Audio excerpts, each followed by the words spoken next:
Assalamualaikum, salam selamat dan sejahtera. Saling mendoakan di antara kita. Jawablah, Waalaikumsalam. Jawablah, Waalaikumsalam. Jawablah, Waalaikumsalam. Jawablah, sudah. Oh, jawablah terus. Kan enggak apa-apa, Anda semakin banyak dapat pahala. Ya, jawabnya sekali aja. Aku tadi ping berapa? Ping 3. Masih kurang. Terus ping berapa? Ping banyak ya teman-teman, biar semangat. Masyaallah. Alhamdulillah wa'ada sadaqa wa'ada wa nasara amda wa salatu wassalamu ala man la nabiyya ba'da wa ala alihi wa man tabi'ahu amma ba'd. Rabbi syrah li sadri wa yassir li amri wahlul 'uqdatam min lisani yafqahu qawli.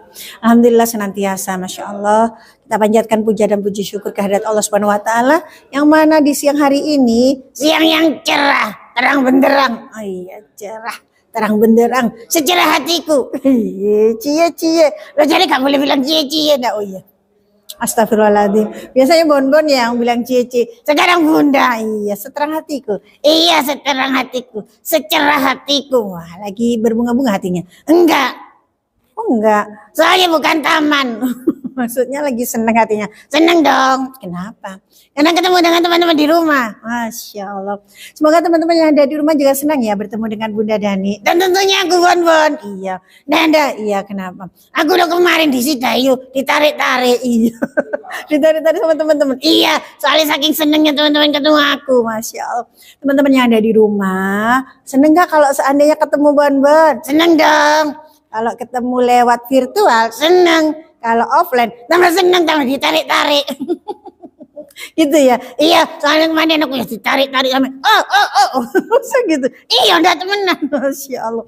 Ya, alhamdulillah ya, berarti banyak teman-teman yang bisa menerima Bon hadir bersama teman-teman untuk memberikan kisah-kisah ya teman-teman. Iya, untuk memberikan itu ibrah dari kisahnya Rasulullah dan juga kisahnya orang solih lainnya. Iya, seperti siang hari ini kita ketemu di hari Kamis setiap jam 1 siang. Iya, di mana? Di akhirnya Kolbun Salim dan YouTube-nya Kolbun Salim Global. Iya, untuk apa kita di sini? Yang pasti bukan untuk rujaan. Guyus Anda. Serius dong. Iya, aku serius. Masya Allah. Tentunya di sini dalam upaya membuka lembaran sirah Rasulullah Sallallahu Alaihi Wasallam dalam rangka Ittiba Rasulullah. Masya Allah, pintar. Tentunya dong. Membuka lembaran sirah Rasulullah dalam rangka mengkipuin kehidupan Rasulullah. Masya Allah. Tidak terasa sudah beberapa bulannya kita membuka lembaran sirah Rasulullah, tapi semakin dibuka. Semakin menakjubkan di kehidupan Rasulullah. Semakin Bunda termehek-mehek. Iya, Masya Allah, karena hebatnya Rasulullah itu luar biasa gitu loh. Sementara Bunda berkaca pada diri Bunda yang fakir ilmu ini, yang masih banyak dosanya gitu ya. Masya Allah, semoga Allah menyembunyikan aib-aib Bunda, yang mengampuni semua dosa-dosa Bunda. Karena apa? Rasulullah Sallallahu Alaihi Wasallam sebuah sosok manusia agung, kekasih Allah yang luar biasa, yang memang wajib kita jadikan idola. Iya, enggak idola no yang lainnya ya. Iya betul, apalagi ayah bunda, abang kakak semuanya, teman-teman solih dan solihah. Masya Allah, fenomena sekarang ini banyak sekali anak-anak kita gitu ya, yang di luaran sana itu lebih tahu, lebih paham tentang idolanya, artisnya daripada Rasulullah Sallallahu Alaihi Wasallam. Dalam beberapa kunjungan Bunda ke sekolah-sekolah itu memang ada beberapa anak-anak yang ketika ditanya oleh Bunda, siapa ayahnya Rasulullah? Mereka nggak paham. Siapa? Biasanya ini antara dua ini yang aku balik. Siapa nabinya? Siapa pamannya Rasulullah? Pamannya Nabi Muhammad Sallallahu Alaihi Wasallam? Kembali Abdul Muthalib itu. Siapa kakeknya? Abu Thalib. Jadi antara dua itu kebalik itu. Sering kebolak-balik. Prihatin ya sebenarnya ya, karena memang sebenarnya tugas orang tua juga menyampaikan sirah nabawiyah ini kepada putra-putrinya. Bagaimana anak-anak kita akan mengagumi Rasulullah, bagaimana anak-anak kita itu akan menjadikan Rasulullah sebagai idolanya. Kalau mereka nggak kenal sama Rasulullah ya, iya betul sekali. Dan Inilah yang menjadi concern dari kami PPMI, Persaudaraan Pencerita Muslim Indonesia, untuk membumikan kisah-kisah teladan, tentunya kisah teladan Rasulullah yang utamanya sirah nabawiyah. Setelah kita tuntas belajar sirah nabawiyah, Bunda di sini juga sedang belajar ya, Masya Allah. Bukan berarti Bunda di sini kemudian lebih pandai dari yang lainnya, bukan. Bunda juga masih dalam taraf belajar. Setelah kita selesai belajar tentang sirah nabawiyah, sampai kapan nih Bunda? Nggak tahu ya, kita sudah beberapa bulan kita masih menyelesaikan, masih jilid 1 ya ini ya Bunda. Nah, masih jilid 1 ini, Masya Allah, ini buku lengkap sekali. Padahal ada 3 jilid ini. Nah, ini bagaimana upaya kita untuk menyelesaikan kitab-kitab ini sehingga kita betul-betul paham siapa Rasulullah itu. Nah, itu yang akan kita sampaikan ke anak-anak kita, anak-anak didik kita ya, sehingga mereka mengenal sosok Rasulullah itu bukan hanya sebagai Rasulullah Nabi terakhir, Rasulullah itu pembawa risalah Islam hanya seperti itu, tapi bagaimana uswatun hasanah dari Rasulullah itu bisa sampai ke anak-anak, dan itu menjadi PR kita semua. Masya Allah, semoga Allah mudahkan ya Anda. Iya, Masya Allah, Alhamdulillah. Itulah makanya kita patut memuja dan memuji Allah Subhanahu wa taala, yang mana pada siang hari ini Allah izinkan kita bersama-sama thalabul ilmi belajar tentang kehidupan Rasulullah. Ini sebuah nikmat yang amat besar buat kita. Beda kan kalau seandainya kita saat ini sedang berthalabul ilmi dan saat ini seandainya kita sedang tidur-tidur, berleha-leha gitu, tentunya beda. Karena ketika kita bermajelis taklim yang jelas sudah kita dinaungi oleh para malaikat, dan majelis kita insya Allah majelis yang berkah. Dan sholawat dan salam semoga tetap tercurah kepada junjungan kita, kasih kita Rasulullah SAW beserta keluarga, sahabat dan orang-orang yang mengikuti sunnahnya. Semoga aku juga ya Ndak. Iya, semoga Bon juga. Nanti aku juga kepingin masuk surga. Tapi boneka lu Bon. Nih boneka kenapa? Bisa bantu nggak teman-teman jawab? Kalau boneka bisa masuk surga nggak? Lu masa aku gak masuk surga Ndak? Nanti teman-teman yang jawab ya, kira-kira Bon masuk surga gak ya teman-teman? Yo, janganlah teman-teman dijawab iya gitu ya. Masya Allah, Alhamdulillah. Nah, ayah, bunda, abang, kakak, teman-temanku yang soli dan soliha yang ada di rumah hari ini, siang ini, bagaimana, apakah dalam keadaan sehat semuanya? Bismillah, semoga semua sehat. Iya, bahagia, uangnya banyak. Kenapa kalau uangnya banyak? Ya bisa dibuat untuk ibadah, dah. Oh gitu. Bukan untuk shopping, bukan untuk berinfak di jalan Allah. Masya Allah. Kan Bunda kemarin sudah ngasih itu kisah di sini.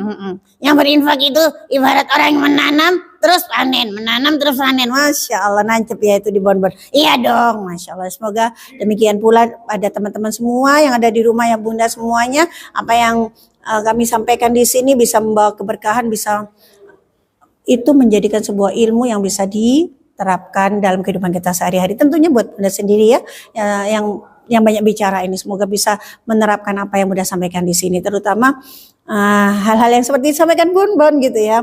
Masya Allah, kita belajar kisah tapi juga ada ilmunya ya. Iya, Masya Allah, ternyata salah satu ilmunya apabila kita berinfak di jalan Allah, maka pahalanya sebagaimana yang Rasulullah lihat ketika Rasulullah sedang diperjalankan dari Masjidil Haram ke Masjidil Aqsa, dari Masjidil Aqsa kemudian naik sampai ke Sidratul Muntaha. Rasulullah menyaksikan bahwa ada segolongan orang yang begitu menanam kemudian panen, menanam panen, dan itulah gambaran bagi orang-orang yang berinfak di jalan Allah. Dan untuk Bunda, ayah Bunda semuanya yang lupa, silakan kalau mau berinfak untuk dakwanya Qalbun Salim, untuk keberlangsungan dakwah ini boleh di sini ya, Masya Allah. Insya Allah itu berniat ibadah dan jihad di jalan Rasul, jihad di jalan Allah Subhanahu Wa Taala. Baik, Masya Allah. Bunda akan melanjutkan kisah yang kemarin. Yang kemarin judulnya apa yuk? Ini tanya apa ini apa namanya ngetes? Ya tanya sekaligus ngetes. Masih ingat dong tentunya. Teman-teman di rumah juga masih ingat ya. Tentunya kemarin judulnya Baiat Aqobah pertama. Kok pertama? Baiat Aqobah kedua ternyata. Masya Allah. Bunda gak konsen ya? Iya gak konsen. Soalnya Bon masih belum istirahat. Oh iya sih, aku mesti istirahat. Baik teman-teman, untuk sementara aku mau istirahat dulu ya. Jangan lupa Bunda kalau berkisah didengarkan. Terus dicatat. Terus apa lagi? Yo jangan ngomong dewi.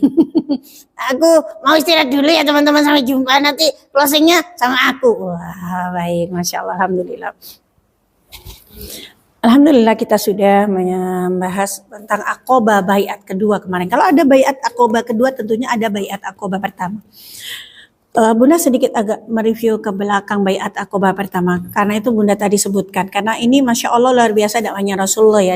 Baiat akobah pertama itu diawali ketika ada 6 orang dari Madinah yang datang ke kota Mekah dan menjadi orang pertama yang masuk ke dalam agama Islam.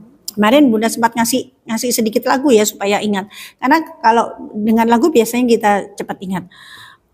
Ada 6 orang Madinah yang pertama memeluk Islam.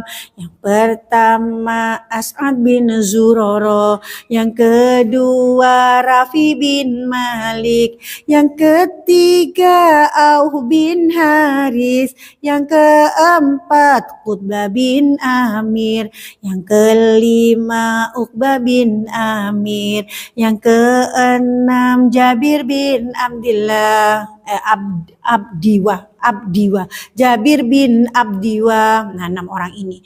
6 orang ini adalah orang pertama dari Madinah yang berislam. Itu terjadi pada tahun 11 Bi'sa, 11 kenabian. Nah, setelah ke-6 orang ini pulang ke Madinah, mereka mendapat tugas dari Rasulullah untuk berdakwah tabligh, menyampaikan risalah yang dibawakan oleh Rasulullah, dan Masya Allah ternyata benar mereka sami'na wa ata'na terhadap apa yang diperintahkan oleh Rasulullah. Semoga kita juga seperti itu ya, menjadi umat Rasulullah yang sami'na wa ata'na terhadap apapun itu yang diperintahkan oleh Rasulullah. Hasilnya pada tahun ke-12 ketika 12 Bi'sa, ketika musim haji, mereka datang bukan ber-6 lagi, tapi ber-12. Yang 6 ini satu yang tidak hadir, tapi kemudian ditambah dengan 7 orang yang lainnya, sehingga jumlahnya menjadi 12 orang. 12 orang ini terdiri dari golongan Aus dan Khazraj. Jadi kalau sebelumnya golongan Aus dan Khazraj ini bertengkar, tapi sejak tahun ke-12 Bi'sa kenabian itu mereka menjadi rukun. Mereka pergi ke Mekah untuk menjalankan pada tahun haji itu, mereka berhaji itu sudah bertambah gitu ya. Yang pertama hanya 6 dari Khazraj, insya Allah dari Khazraj mereka yang iya betul dari keturunan Khazraj, tapi setahun kemudian mereka datang itu sudah ber-12. Yang 6 ada yang satu tidak hadir, tapi ada tambahan 7 gitu ya. 10 orang dari golongan Khazraj dan 2-nya dari Aus. Mereka sudah damai, sudah tidak bermusuhan lagi. Mereka datang kepada Rasulullah untuk menjalankan baiat pertama. Gitu ya.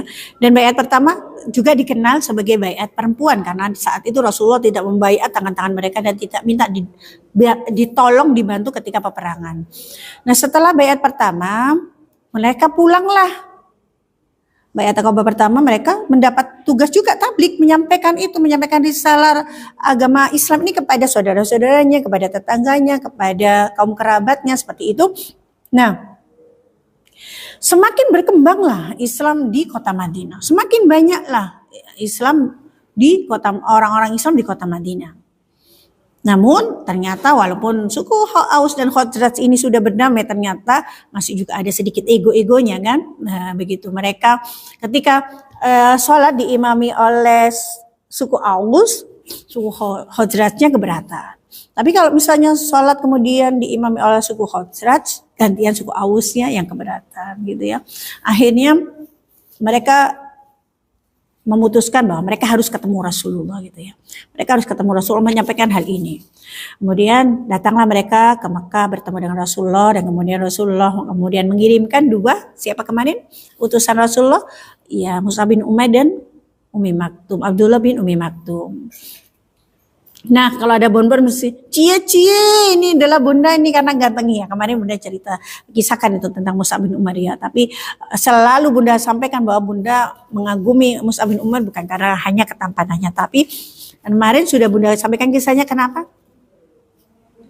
Akidahnya luar biasa ya.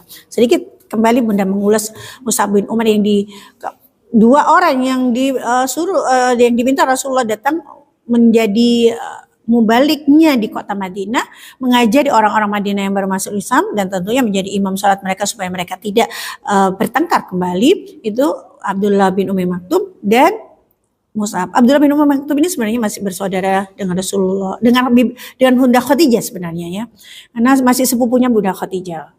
Dengan keterbatasannya yang tidak bisa melihat, tapi masya Allah mulianya, karena setiap Rasulullah mendapatkan wahyu, beliau selalu bertanya, ada wahyu yang turunkah ya Rasulullah, seperti itu. Sampai kemudian pernah Bunda ceritakan beberapa waktu yang lalu ketika bertanya seperti itu, apakah ada wahyu ya Rasulullah yang turun? Rasulullah bermuka masam karena waktu itu Rasulullah sedang bernegosiasi dengan pembesar-pembesar Quraisy dengan harapan ketika pembesar-pembesar Quraisy ini masuk Islam, maka kelompok-kelompoknya ini, anak buahnya ikut masuk Islam semuanya. Akhirnya Allah tegur Rasulullah dengan turunnya surat Abasa. Ini Abdullah bin Umi Maktum. Kalau Mus'ab bin Umair, masya Allah seperti yang Bunda kisahkan kemarin ya, seorang anak dari bangsawan. Mus'ab ini keluarganya kaya raya, bangsawan. Dan Mus'ab memang benar-benar dimanjakan oleh ibunya, berwajah sangat tampan. Dan itu benar-benar orang tuanya, terutama ibunya itu merawat atau mencukupi Mus'ab itu dengan semuanya itu yang mewah, yang bagus-bagus, yang baik-baik, yang branded gitu. Bajunya diimpor dari Yaman. Begitu pula parfumnya, sampai ketika Mus'ab pun lewat, orang pasti tahu. Ini Mus'ab baru dari sini ya? Iya. Aku merasa iya, dia baru dari sini. Kok tahu kamu kalau Mus'ab barusan dari sini? Kan parfumnya. Bener kan ini parfum Mus'ab? Oh iya, benar ini parfumnya Mus'ab. Tapi orangnya sudah gak ada. Tapi parfumnya masih tercium wanginya sama kita ya. Itulah Mus'ab. Walaupun dia sudah tidak di situ, tapi jejaknya meninggalkan bekas mewangi yang semerbak. Sehingga orang bisa tahu bahwa Mus'ab baru saja sampai di situ. Dan tentunya Mus'ab menjadi perbincangan para gadis-gadis yang ada di Mekah saat itu, karena memang berpenampilan sangat menarik, baju yang sangat bagus, parfum yang harum, dan wajahnya sangat tampan. Itulah kemewahan yang diberikan oleh orang tuanya, kasih sayang ibunya terutama yang luar biasa. Bahkan ketika Mus'ab pun belum bangun tidur, ibunya sudah menyiapkan makanan di sampingnya. Sehingga ketika Mus'ab bangun tidur, sudah ada tersedia makanan di sampingnya. Dan itu bukan makanan yang makanya memang makanan juga yang enak-enak gitu. Buah-buahan dan semuanya serba mewah pokoknya. Sampai kemudian ketika Mus'ab itu mendengar bahwa lagi viralnya di Mekah kabar tentang seorang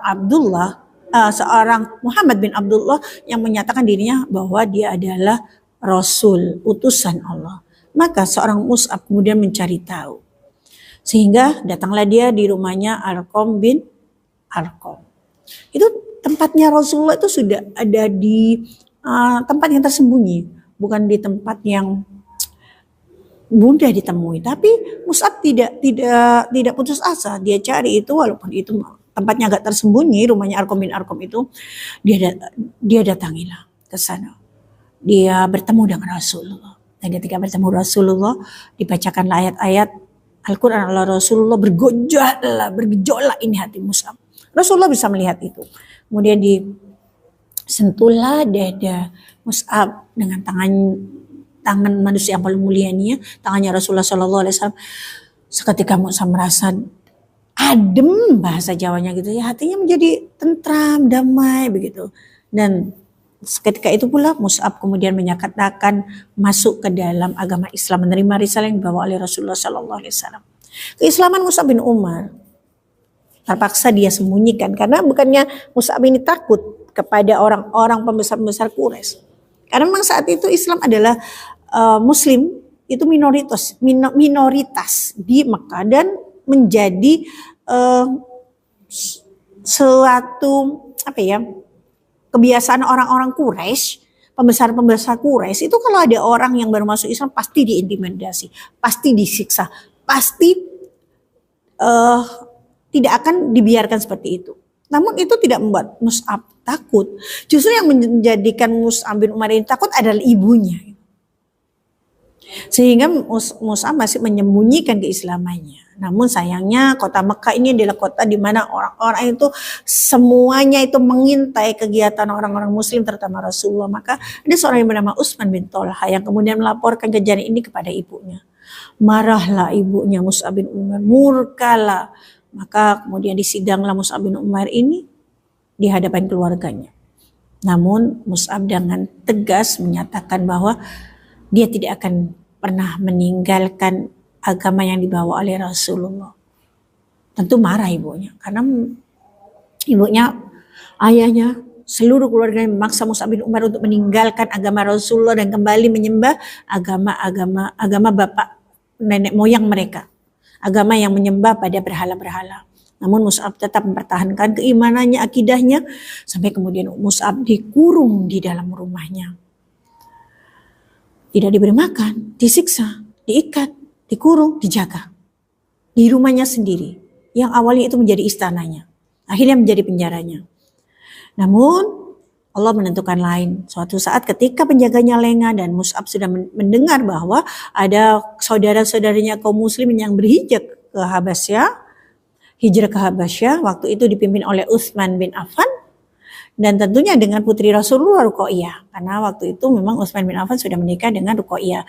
Dan keislaman Utsman bin Affan pun itu juga sama seperti Mus'ab bin Umair, tidak serta-merta karena Utsman ini juga seorang bangsawan, seorang kaya raya, kemudian Utsman dengan mudahnya kemudian memeluk agama Islam dan bebas. Tidak. Utsman bin Affan juga disiksa bahkan oleh pamannya sendiri, Hakam. Sampai akhirnya kemudian memutuskanlah pindah hijrah ke Habasyah. Dan mendengar kabar itu maka kemudian ketika penjaga rumahnya, penjaga kamarnya lengah, Mus'ab kemudian ikut pindah ke Habasyah, hijrah bersama saudara-saudaranya ke Habasyah. Namun seperti yang Bunda ceritakan beberapa waktu yang lalu, hijrah ke Habasyah ini tidak berlangsung lama, sekitar 3,5 bulan ya.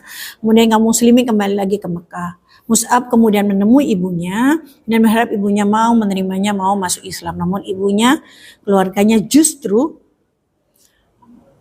memutuskan bahwa Mus'ab bukanlah lagi bagian dari keluarganya. Semua fasilitas yang diberikan oleh keluarga yang diputus. Tidak diberi uang lagi, tidak diizinkan di rumahnya lagi, tidak dicukupi lagi dan sebagainya. Namun hebatnya Mus'ab bin Umar bukannya takut. Namun karena cintanya kepada Allah, cintanya kepada Rasulullah, Mus'ab bin Umar rela meninggalkan kemewahan yang diberikan oleh orang tuanya, kemewahan yang diberikan oleh ibunya, kasih sayang diterimanya selama ini dari keluarganya, demi cintanya kepada Allah dan cintanya kepada Rasulullah. Maka mulailah hidup Mus'ab bin Umair ini tanpa fasilitas dari orang tuanya.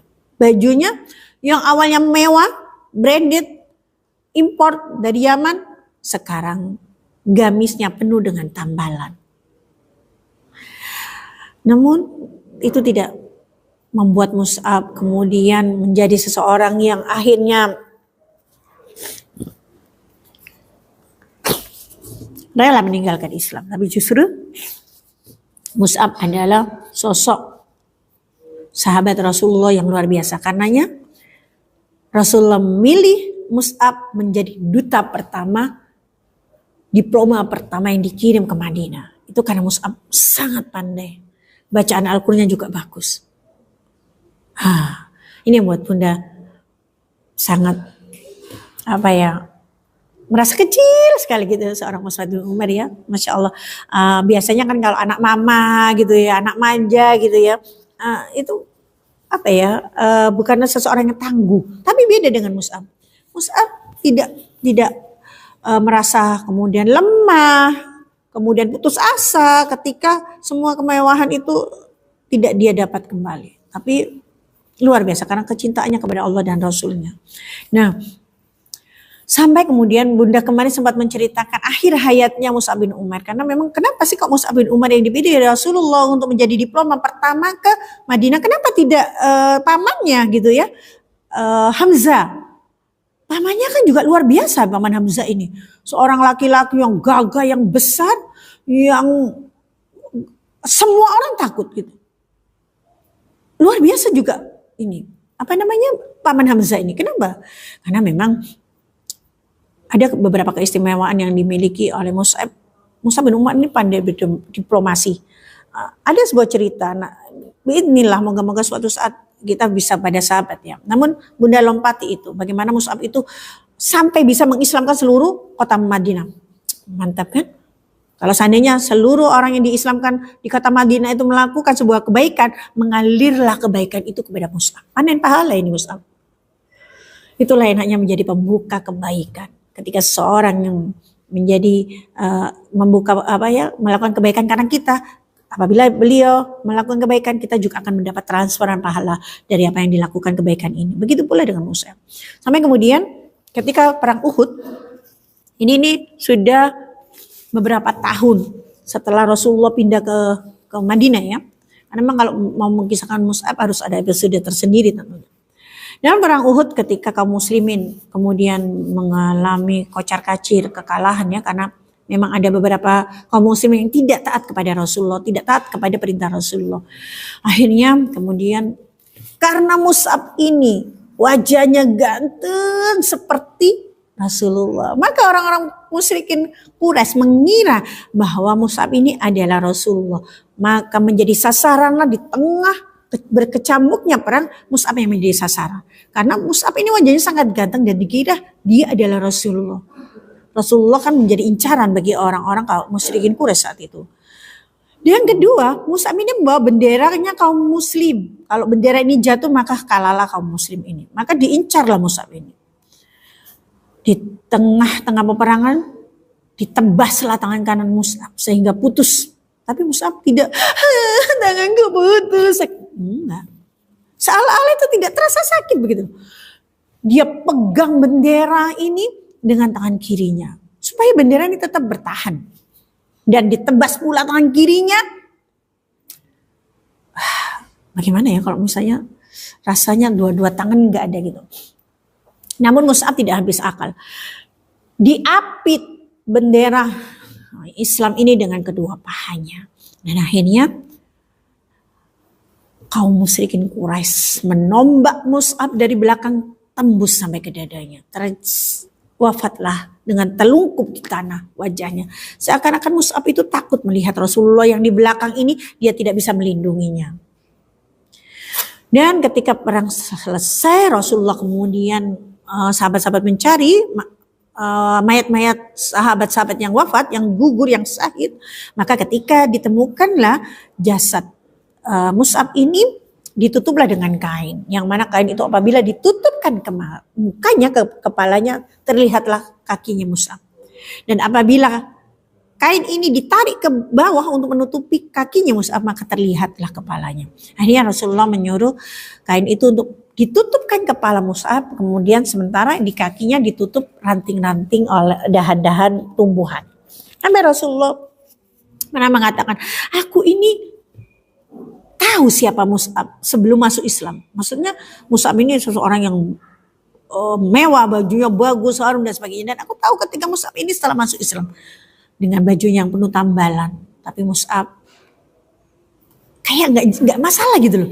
Baju tambalan dan sebagainya begitu luar biasanya Mus'ab seperti itu. Makanya wajar kalau memang saat itu Mus'ab lah yang dipilih Rasulullah menjadi diploma pertama di Madinah. Dan berkat Mus'ab lah maka kemudian banyak orang muslim muncul di kota Madinah. Hampir-hampir di setiap perkampungan tuh mesti ada penduduk muslimnya, orang muslimnya. Semakin banyak, semakin banyak, semakin banyak dan semakin banyak. Akhirnya pada tahun ke-13 Bi'sah ada banyak orang-orang dari Madinah itu yang hadir ke Mekah untuk melakukan haji. Dan itu bukan hanya orang-orang muslim tapi juga orang-orang musyrikin. Dalam kitab tarikh dikisahkan disebutkan bahwa jumlah mereka itu sekitar 500 orang. 500 orang terdiri dari orang muslim dan orang-orang musyrikin. Jadi memang penduduk Madinah ini kan juga orang-orang yang memang sudah membelokkan ajaran dari Nabi Ibrahim kan. Maka mereka disebutlah kaum musyrikin. Musyrikin Quraisy. Berarti mereka tetap melakukan haji. Setiap tahunnya seperti itu. Seperti risalah yang dibawa oleh Nabi Ibrahim alaihissalam. Nah, Mus'ab kemudian mengirimkan pesan kepada Rasulullah bahwa akan banyak orang-orang yang datang berhaji ke Mekah. Dan banyak pula dari kalangan orang-orang musyrikin. Bahkan Mus'ab juga menyampaikan kepada Rasulullah bahwa dirinya akan datang ke kota Mekah juga, ikut melaksanakan haji bersama seorang pemimpin dari musyrikin Quraisy, yaitu Abdullah bin Hiram. Jadi Mus'ab ini mendampingi gitu, pimpinannya orang-orang musyrikin Quraisy, Abdullah bin Hiram.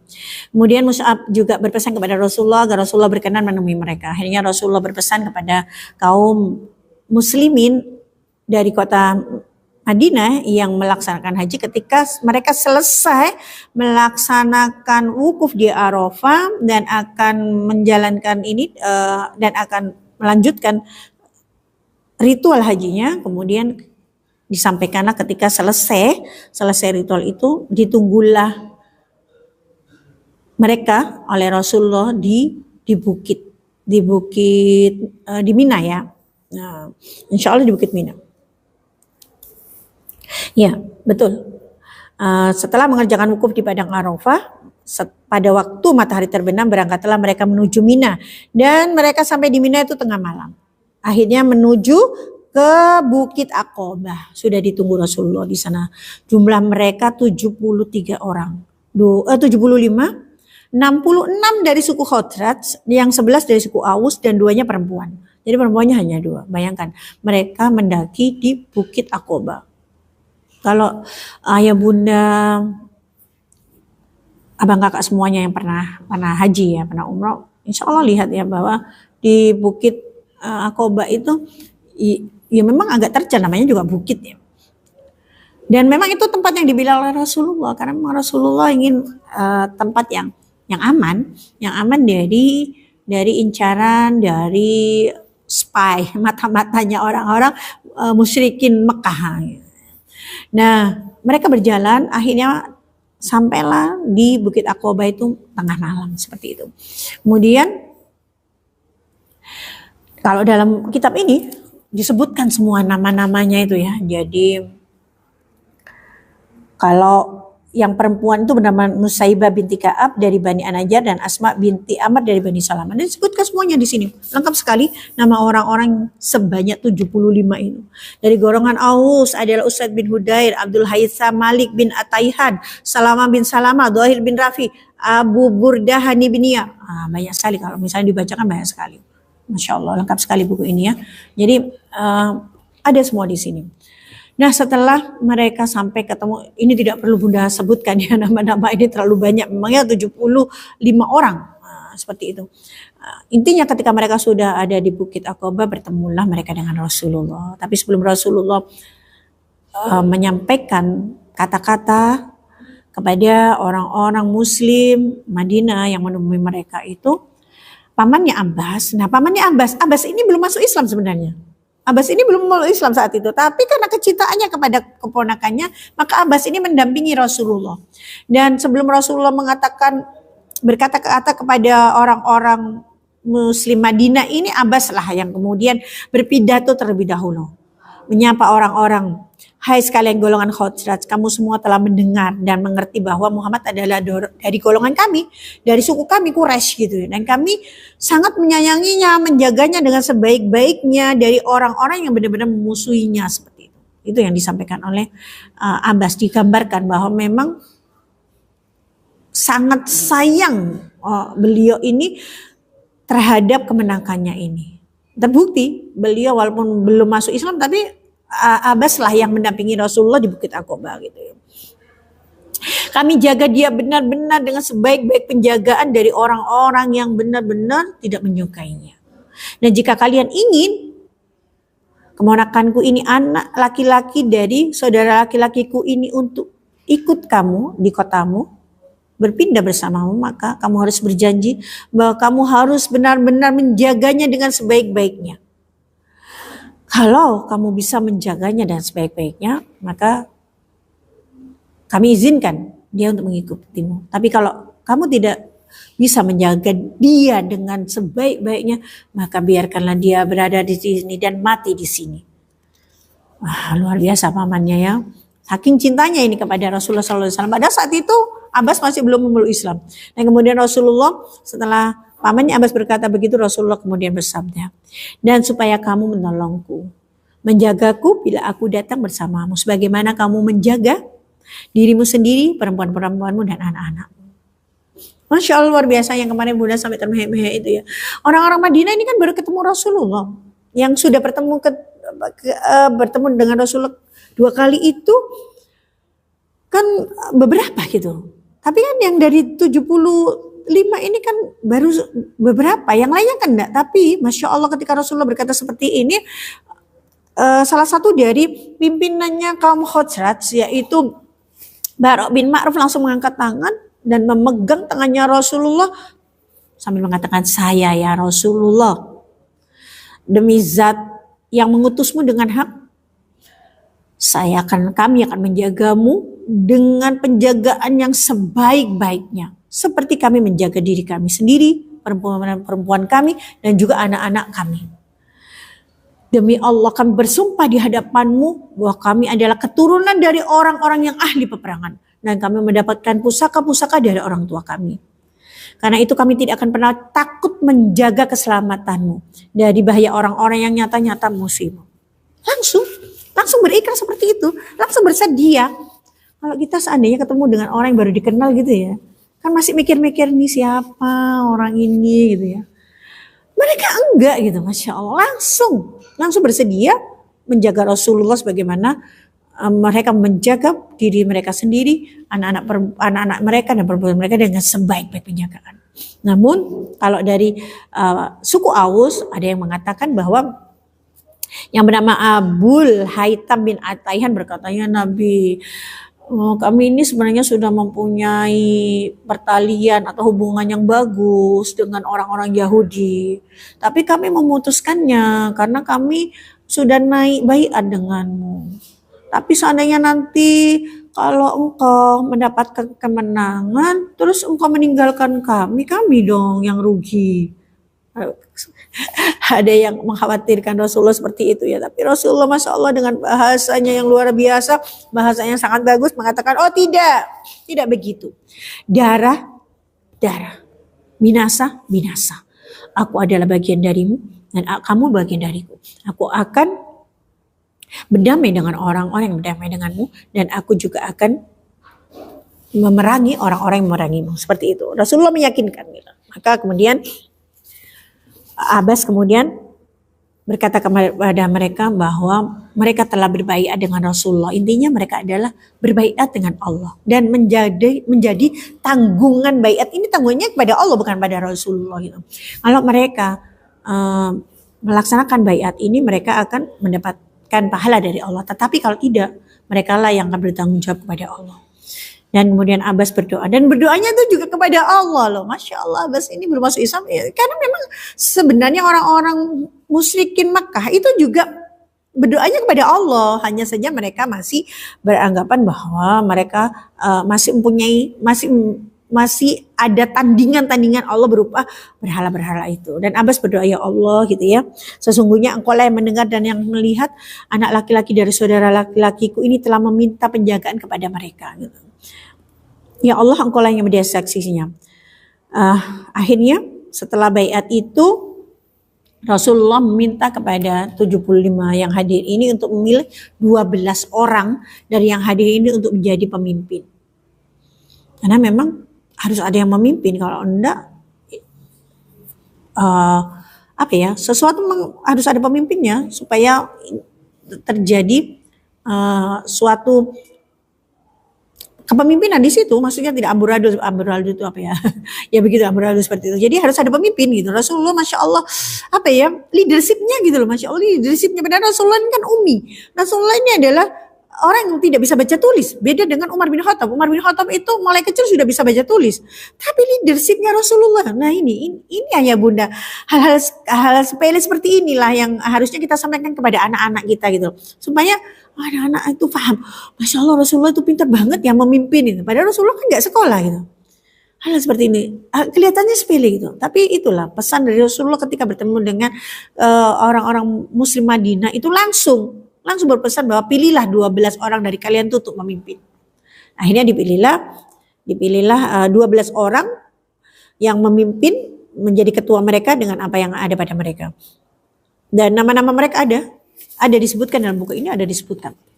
12 ini ya, Masya Allah. Insya Allah nanti kalau ayah bunda memiliki buku ini bisa dibaca sendiri nama-nama itu ya. Karena memang kalau harus disebutkan satu persatu memakan waktu juga. Kemudian Rasulullah menetapkan dan melantik mereka. Ditetapkan dan dilantik. Jadi kalau sekarang MPR ditetapkan dilantik, sudah lama. Rasulullah sudah mulainya. Sudah beratus tahun yang lalu Rasulullah lakukan itu. Ditetapkan dan dilantik ke-12 orang itu. Kamu sekalian menjadi penanggung jawab atas kaummu. Seperti tanggung jawab kaum Hawari. Hawari ini adalah pengikutnya Nabi Isa. Jadi kalau Nabi Muhammad itu sahabat ya, sahabat Rasulullah. Kalau kaumnya Nabi Isa yang mengikuti Nabi Isa, yang membela Nabi Isa namanya Hawari. Sebagaimana Hawari pengikutnya Nabi Isa itu membela Isa bin Maryam, seperti itu. Adapun aku yang bertanggung jawab atas kaumku. Jadi tetap Rasulullah yang bertanggung jawab atas kaumnya seperti itu. Nah, akhirnya Rasulullah memerintahkan mereka untuk bubar.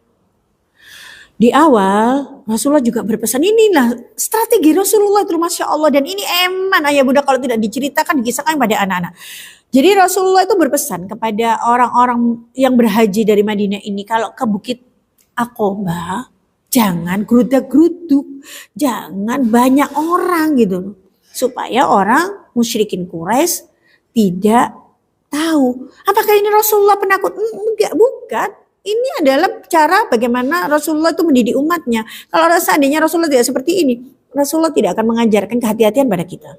Rasulullah ini jangankan orang musyrikin Quraisy, malaikat itu bersedia kok. Malaikat penjaga gunung akan menjatuhkan gunung-gunung ini kepada penduduk Taif. Gak ada takutnya sebenarnya Rasulullah. Inilah kehati-hatian Rasulullah yang menjadi contoh buat kita. Jadi sudah dipesan nih mulai berangkatnya. Gak usah nunggu. Pokoknya berangkat sedikit demi sedikit. Gak usah bergerombol supaya orang-orang musyrikin Mekah tidak tahu gitu ya. Dan mulanya juga seperti itu. Rasulullah memerintahkan agar mereka segera kembali ke kemah-kemah mereka. Kalau di buku ini dikisahkan bahwa Rasulullah memerintahkan agar mereka segera kembali ke Madinah. Seperti itu. Maka kembalilah orang-orang ini 73 itu segera kembali ke Madinah. Tinggal 2 yang masih menetap di Makkah. Masih mau menikmati mungkin ya seperti itu. Nah 2 orang ini ya 2 orang yang menetap ya mereka di Madinah, yaitu Sa'dah bin Ubadah dan Munzir bin Amr. 2 orang ini.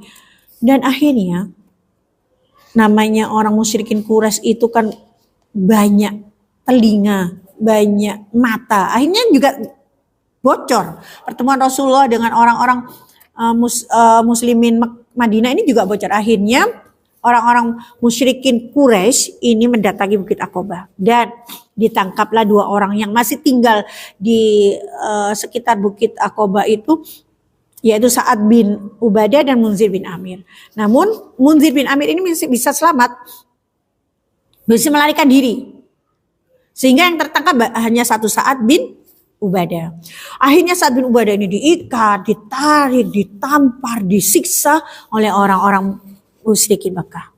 Karena seperti biasanya mereka tidak suka gitu kalau ada orang-orang yang mengikuti Rasulullah, kalau ada orang-orang yang dekat dengan Rasulullah maka disiksa lah. Namun Masya Allah, Alhamdulillah dengan pertolongan Allah akhirnya ada 1 orang yang menjamin keselamatan Sa'ad bin Ubadah ini, yaitu Mut'im bin Jubair. Jubair bin Mut'im ya, Jubair bin Mut'im. Ini menjadi dia pasang badan. Dia yang menjadi penyelamat dari Sa'ad bin Ubadah ini. Karena apa? Karena Mut'im bin Jubair ini pernah dilindungi oleh Sa'ad bin Ubadah. Jadi istilahnya balas budi seperti itu. Sehingga Mut'im bin Jubair ini memberikan perlindungan kepada Sa'ad agar dia kembali ke kota Madinah dengan selamat. Akhirnya Sa'ad bin Ubadah pun kembali ke Madinah dengan selamat. Namun kalau di buku Mu'ta, nah ini Mu'ta ya, terbitan Sikma ini di jilid 5, Ini juga bagus ya Bunda. Itu disebutkan, dikisahkan kalau di sini itu dikatakan bahwa orang-orang yang berhaji, orang-orang muslim Madinah yang berhaji itu ketika setelah dibaiat oleh Rasulullah, jadi baiat kedua itu mereka memberikan tangannya dalam keadaan terbuka ke atas, kemudian Rasulullah tangannya menjabatnya dari atas ke bawah seperti ini, di baiat itu seperti ini. Ini terjadi pada baiat kedua. Kalau baiat pertama tidak. Maka baiat pertama disebut baiat perempuan karena memang Rasulullah tidak menyentuh tangan mereka dan Rasulullah tidak minta dilindungi. Tetapi di baiat kedua Rasulullah sudah minta dilindungi dan Rasulullah menjabat tangan mereka. Kecuali yang perempuan dua tadi ya, Rasulullah tidak menyentuh tangannya. Nah, jadi yang laki-laki mereka yang dibaiat berikan tangannya terbuka begini ke atas, sementara Rasulullah menjabatnya tangannya Rasulullah ke bawah begini. Seperti itu. Perbedaan baiat pertama dan kedua. Kalau di buku Mu'tah disebutkan setelah baiat itu mereka diperintahkan oleh Rasulullah kembali ke tenda-tenda mereka. Jadi kan masih ada tuh tenda-tendanya jamaah haji. Dan ketika orang musyrikin Quraisy mulai mendengar, mereka mulai mendatangi kemah-kemah itu, pemimpin mereka memberikan jaminan. Enggak ada. Ini anggota kami itu tadi malam tidur semua, tidak ada yang keluar. Dari mana kamu ini tahu informasi? Kami dapat informasi bahwa memang ada orang-orang Madinah yang berhaji itu ketemu Muhammad. Aku pemimpin di sini, aku tahu bahwa semua anggotaku tadi malam tidur. Akhirnya mereka selamat. Nah ini ya memang terkadang ada perbedaan-perbedaan ya dalam riwayat-riwayat sirah dan itu tarikh itu wajar ada perbedaan seperti itu karena memang jangankan dulu ya pencatatan belum kemudian dokumentasi belum seperti sekarang ini. Jadi hikmahnya yang penting mereka selamat seperti itu. Nah, kemudian karena kondisi seperti itu ya, melihat bahwa Rasulullah melihat bahwa ada peluang dakwah di kota Madinah. Ada peluang dakwah di kota Madinah. Sementara Rasulullah melihat semakin hari, semakin umat Islam di Mekah ini semakin diintimidasi oleh orang-orang pembesar musyrikin Quraisy. Apalagi kalau mereka sudah mulai merasa ada orang-orang dari luar kota Mekah yang sudah mulai mengikuti Rasulullah. Maka semakin banyaklah sahabat-sahabat yang disiksa. Seperti yang Bunda sampaikan tadi, seperti Utsman bin Affan. Padahal Utsman ini seorang yang kaya raya, bangsawan masih tetap disiksa seperti itu. Mus'ab bahkan dari keluarga sendiri, teman-temannya seperti itu. Yang lainnya juga seperti itu sahabat-sahabat. Akhirnya Rasulullah kemudian meminta teman-temannya, sahabat-sahabatnya itu hijrah. Hijrah dalam kata pengertian hijrah itu berpindah dari sebuah keburukan menuju kebaikan. Hijrah juga bisa berarti pindah gitu ya. Maka kemudian Rasulullah meminta kepada sahabat-sahabatnya untuk mulai pindah, memikirkan, mempersiapkan, menyiapkan segala sesuatunya untuk berpindah ke kota Madinah. Seperti itu.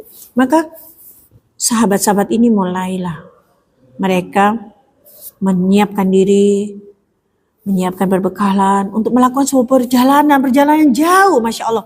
Kalau ayah bunda pernah umroh, itu kalau misalnya kita berangkat dari Madinah menuju Mekah, naik bis 4 jam, insya Allah 4 jam. Ini zaman Rasulullah, masih bukit-bukit terjal, belum ada jalan yang mulus kayak sekarang. Paling bisa ditempuh dengan onta.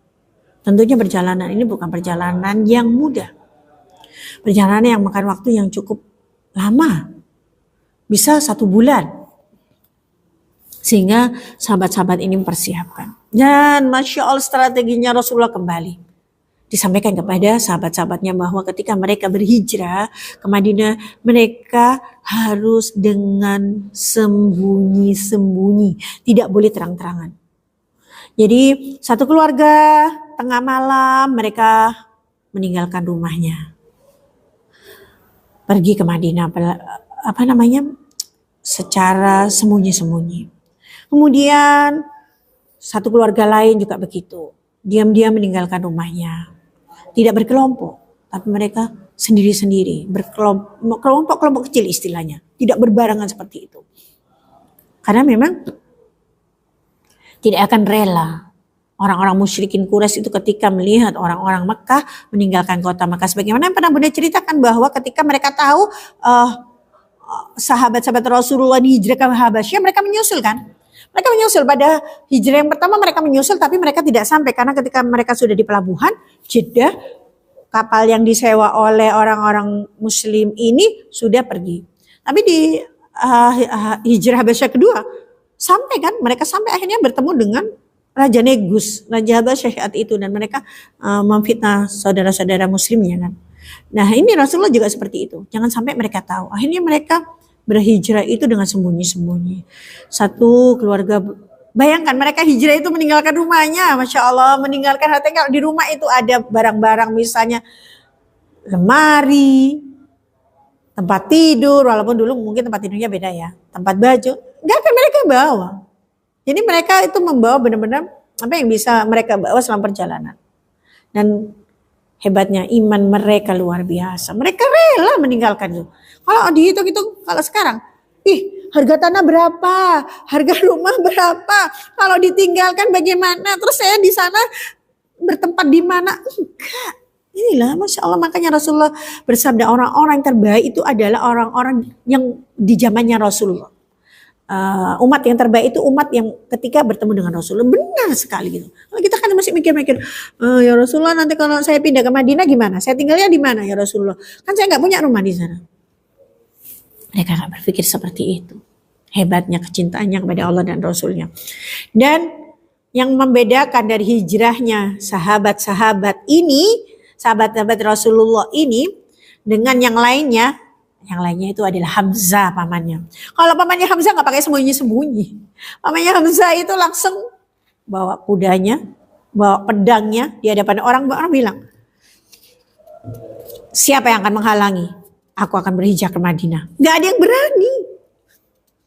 Karena paman Hamzah ini Masya Allah orangnya tinggi besar.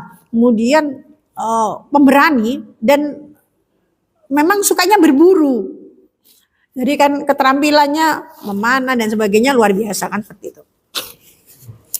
Satu lagi yang tidak sembunyi-sembunyi. Jadi kalau di sini Masya Allah ya Bunda ya, sebentar ini Bunda sebutkan. Kalau di sini benar-benar disebutkan ya. Orang-orang yang pertama hijrah ialah Abu Salamah, Abdullah bin Abdul Asad, Amir bin Rabi'ah dan istrinya Laila. Disebutkan semua nama-nama orang-orang yang pertama berhijrah gitu ya. Sampai kemudian ada nama-nama yang luar biasa yang ini merupakan sahabat Rasulullah yang di zaman masuk surga. Ada Thalha bin Ubaidillah. Ini padahal sahabat Rasulullah yang termasuk yang di zaman masuk surga. 10 sahabat yang di zaman masuk surga. Kemudian di sini juga kemudian menyusul hijrahnya Umar bin Khattab bersama ahlinya dan iparnya bernama Sa'id bin Zaid. Sa'id bin Zaid ini suaminya dari adiknya Rasulullah yang bernama Fatimah. Tapi kalau Umar bin Khattab sama kayak Hamzah.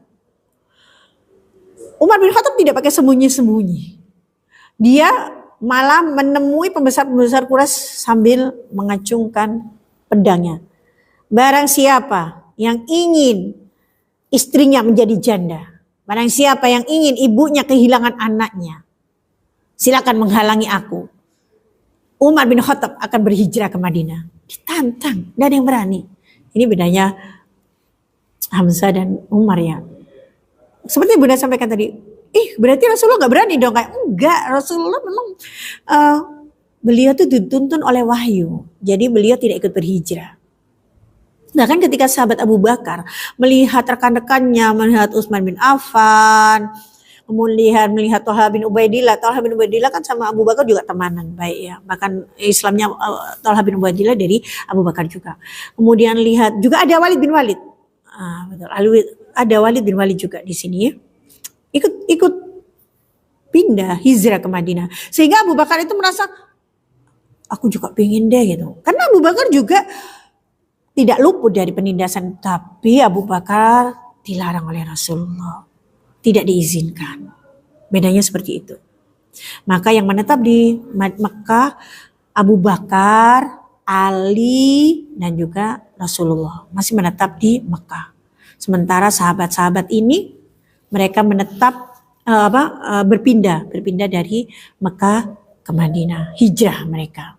Ada beberapa kisah misalnya kisah hijrahnya saudara-saudara ya, Hisam bin Abil As. Hisam bin Abil As ini bersama misalnya Ayas itu mengadakan persetujuan sembunyi-sembunyi dengan Umar bin Khattab. Jadi dua orang ini sudah janjian dengan Umar bin Khattab itu ketemu bertemu di dekat pemukiman Bani Ghifar. Nanti kita ketemu di dekat pemukiman ini ya, Bani Ghifar ya. Ya, aku menunggumu Ayas. Ya, kita bertemu dengan Umar bin Khattab ya. Akhirnya mereka tuh janji seperti itu, ketemu dengan Umar bin Khattab supaya sama-sama hijrah. Tapi akhirnya Ayas dan juga Hisam ini tidak muncul gitu. Tidak muncul. Kalau Hisam ini, karena memang nggak boleh sama keluarganya. Jadi apa ya? Ya jelas keluarganya mereka itu tidak mengizinkan banget. Kan Ayas ini keponakannya Abu Jahal. Sudah ikut hijrah, tapi sampai di tengah jalan itu disusul sama saudaranya. Dikasih tahu bahwa ibunya Ayas ini tidak mau menyisir rambutnya. Ini istilah ya. Istilah mungkin ya. Mungkin sakit atau mungkin bersedih atau apa. Istilahnya tidak mau menyisir rambutnya. Umar tahu bahwa ini adalah taktik dari saudaranya agar Ayas ini tidak jadi ikut berhijrah. Namun kemudian Ayas ternyata terpengaruh oleh keluarganya ini, akhirnya dia tidak jadi hijrah, sedangkan Umar bin Khattab meneruskan perjalanan hijrah ke Madinah. Nah, bagaimana dengan Rasulullah dan Abu Bakar? Apakah Rasulullah kemudian menyusul hijrahnya sahabat-sahabat ini atau Rasulullah masih menunggu wahyu? Kira-kira seperti apa ya Bunda? Kita tanya Bon dulu ya.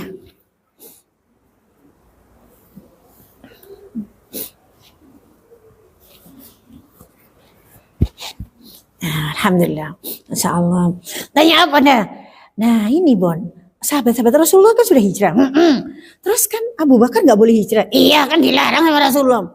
Rasulullah juga nggak hijrah kan? Iya sama Ali. Terus kira-kira Rasulullah ini kapan hijrahnya? Kira-kira Rasulullah hijrahnya itu nanti kan teman-teman Kamis depan. Ya sama saja. Loh ya aku kan bilangnya gitu. Kenapa? Ya biar teman-teman tetap mantengin FB-nya Kolbun Salim. Oh begitu. Oh supaya penasaran. Iyalah. Masya Allah. Alhamdulillah siang hari ini cukup segini ya. Sekian aja yang bisa Bunda sampaikan pada teman-teman semua. Anak solih dan solihah. Ayah Bunda yang ada di rumah. Nah aku tanya buat balik bule. Balik bule sih Mbak. Semuanya Mbak Mas. Iya semuanya. Insya Allah kita ketemu Kamis depan. Biiznillah. Jangan lupa jam 1 siang. Iya, Masya Allah. Yang baik-baik datangnya dari Allah dan yang salah datangnya dari hawa nafsu Bunda sendiri. Mohon dibukakan pintu maaf yang selebar-lebarnya. Bunda juga senantiasa mohon maaf kepada Allah atas semua dosa dan kesalahan yang Bunda perbuat dari mulai kita ketemu sampai di akhir kita ketemu, baik yang Bunda tampakkan maupun yang Bunda sembunyikan, baik yang Bunda sengaja maupun yang tidak Bunda sengaja, dengan senantiasa mohon ampunan kepada Allah. Astagfirullahaladzim wa atubu ilaih. Kita tutup pertemuan kita pada siang hari ini dengan baca doa kafaratul majelis teman-teman. Iya betul sekali. Subhanakallahumma bihamdik asyhadu an la ilaha illa anta astaghfiruka wa atubu ilaik. Masya Allah semoga berkah, semoga banyak hikmah di dalamnya. Sampai jumpa Kamis mendatang. Wassalamualaikum warahmatullahi wabarakatuh. Waalaikumsalam warahmatullahi wabarakatuh. Ila liqa teman-teman. Sampai jumpa.